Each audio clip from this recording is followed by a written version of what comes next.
Hello everyone. तो आज हम यूनिक्स के आर्किटेक्चर को एक सिंपल इमेज के थ्रू समझेंगे। यूनिक्स आर्किटेक्चर में वैसे तो चार प्राइमरी लेयर्स होते हैं: user application, shell, kernel and hardware. तो सबसे पहले हम बात करेंगे top most layer which is user application. सबसे यूज़र एप्लीकेशन सबसे ऊपर होते हैं। ये वो चीज़ें हैं जो हम डेली यूज़ करते हैं, जैसे कि text editor, browser, media player या कोई भी और सॉफ्टवेयर। एग्जाम्पल जैसे कि आप टेक्स्ट एडिटर में फाइल लिख रहे हो, note dot T X T for example. आप टाइप कर रहे हो, सेव बटन दबाया आपने और फाइल सेव होगी। इम्पॉर्टेंट ये बात है कि यूज़र सिर्फ एप्लीकेशन से बात करता है। उस यूज़र को ये नहीं पता होता कि फाइल हार्ड डिस्क में कैसे स्टोर हुई, रैम कैसे यूज हुई, एक्सेट्रा। तो सेकंड लेयर है शेल, जिसको हम कमांड लाइन इंटरफेस भी बोलते हैं। ये एप्लीकेशन के नीचे होता है।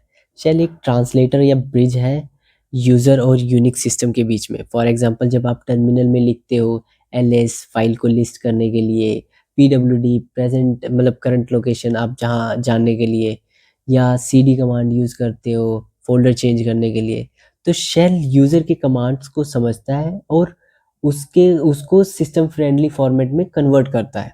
शेल के बाद आता है सिस्टम कॉल इंटरफेस। इसको आप एक सिक्योरिटी गेट समझ सकते हो। फॉर एग्जांपल जैसे कि आपको कोई फाइल ओपन करनी है तो आप लिखते हो cat file dot T X T. तो शेल डायरेक्टली फाइल को ओपन नहीं करता है। शेल बोलता है भाई सिस्टम कॉल, मुझे ये फाइल ओपन करनी है। फिर सिस्टम कॉल चेक करता है कि परमिशन है आपको फाइल ओपन करने की, रिक्वेस्ट वैलिड है, सेफ है या नहीं। सिर्फ तभी रिक्वेस्ट कर्नल तक जाती है। इस लेयर की वजह से यूनिक्स सिक्योर और स्टेबल रहता है। फिर आता है कर्नल, जिसको हम हार्ट ऑफ यूनिक्स भी कहते हैं। कर्नल सब कुछ कंट्रोल करता है। कर्नल एक ट्रैफिक पुलिस जैसा होता है, सबको मैनेज करता है। लाइक प्रोसेसेस को मैनेज करना हो, मेमोरी को मैनेज करना हो, डिवाइस ड्राइवर्स को मैनेज करना हो या फाइल सिस्टम, ये सब। तो सबसे पहले हम बात करते हैं प्रोसेस मैनेजमेंट। एग्जांपल, आप म्यूजिक सुन रहे हो, ब्राउज़र भी ओपन है आपका और आप फाइल भी कॉपी कर रहे हो, तो कर्नल डिसाइड करता है कौन सा प्रोसेस पहले चलेगा, कौन सा थोड़ा वेट करेगा। इसलिए सिस्टम लैग नहीं होता है आपका। फिर आता है memory management. For example browser को ज़्यादा रैम चाहिए या म्यूज़िक प्लेयर को कम चाहिए, ये कर्नल डिसाइड करता है कौन कितनी रैम लेगा और कब रैम फ्री होगी। फिर आते हैं डिवाइस ड्राइवर्स। आप कीबोर्ड से टाइप करते हो, कर्नल के डिवाइस ड्राइवर कीबोर्ड के सिग्नल को समझकर सिस्टम तक पहुंचाते हैं। यूज़र डायरेक्टली कीबोर्ड से बात नहीं करता, कर्नल करता है। फिर आते हैं फाइल सिस्टम।